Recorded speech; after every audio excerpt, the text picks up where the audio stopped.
মিরপুরে গার্মেন্টসে কত বছর চাকরি করতেন? গার্মেন্টসে ওখানে করছি, কয়েকটাই করছি, একটাই করছি 1 বছর। আর আপনার জন্য সে গারানি কেমন ওখানে স্যালারি পেতেন কেমন? আমি আগে করছি, কম ছিল স্যালারি পেতাম সব দিয়ে 8-9 হাজার টাকা। এটাতে চলতে পারতেন? কষ্ট হইতো তা আপনার মাসিক কেমন হলে বিয়ে করছেন তো? না স্যার, বিয়ে করেন? আচ্ছা আচ্ছা। আসলে একজন ঝামেলা নিয়ে স্যার করতে করতে এখন আপনাকে যেই একটা মেয়ে দিবে সে গার্জিয়ান চাইবে কি ছেলেটা প্রতিষ্ঠিত কিনা, ছেলেটা প্রতিষ্ঠিত, তাইলে প্রতিষ্ঠিত হইতে হবে, তাই না? এখন আপনার কি পরিমাণ ইনকাম হলে আপনি চলতে পারবেন মনে হয়?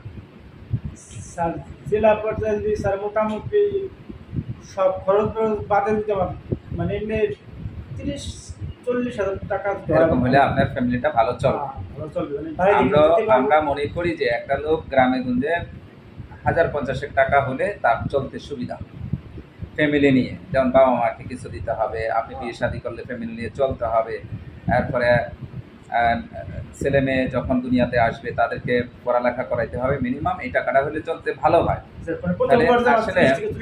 হ্যাঁ, তাহলে এরকম একটা ইনকাম করতে হলে যদি ছোট্ট পরিসরে যে আমরা যেটা সাজাইয়া দিই, যেমন বল পেন, ওয়াশিং পাউডার এগুলা মাল্টি সিস্টেম, এগুলা দিয়ে প্রায় একাধিক আইটেম করা যায়।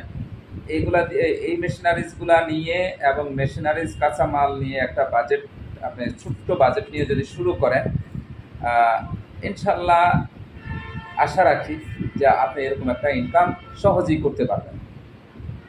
কিন্তু আপনাকে, যেমন আপনি গার্মেন্টসে চাকরি করেছেন কটা থেকে কয়টা? 12 ঘন্টা ডিউটি। তাহলে এখন আপনি 8,000 টাকা যদি 12 ঘন্টায় ডিউটি করেন, তা আপনার কোম্পানি থেকে যদি আপনি 50,000 টাকা নিতে হয়, তাহলে কতক্ষণ ডিউটি করা উচিত? অন্তত ওই ডিউটিটা করা তো উচিত। আমি বেশি বলছি না, কারণ আপনার বাকি সময়টা আপনার অন্যান্য পার্সোনাল কাজে থাকতে পারে, কিন্তু এই 12 ঘন্টার সময় আপনার প্রতিষ্ঠানে আপনি দিতে পারবেন না। আপনি যদি 8,000 টাকার বিনিময়ে 12 ঘন্টা সময় দিতে পারেন, ওইখানে দেখা গেছে আপনার অনেকে বস আছে, তাইলে আপনি আপনার বস হইতে হবে, আপনি আপনার বস হবেন। আপনি এটাকে এমনভাবে প্রতিষ্ঠানটাকে ভালোবাসতে হবে, মনে প্রাণে ভালোবেসে ব্যবসা করবেন, তাহলে ইনশাল্লাহ আপনি গেইনার হবেন, আপনার জীবনে সফলতা আসবে। এখন স্যার একটা কথা কি, আমার গ্রামের যে স্যার এই আপনার এগুলো দিতেই দুইটা দেখেন, আমি আপনাকে বলছি আপনি এখানে তেমন কনফিউশন রাখার দরকার নেই, এই জন্য যে এই বলফেনটা গ্রামে গঞ্জে ছাত্রছাত্রী আছে নাকি নাই? আছে, জানে স্যার, এটা কম চলে না, এটা বলছি না, আপনি এইগুলা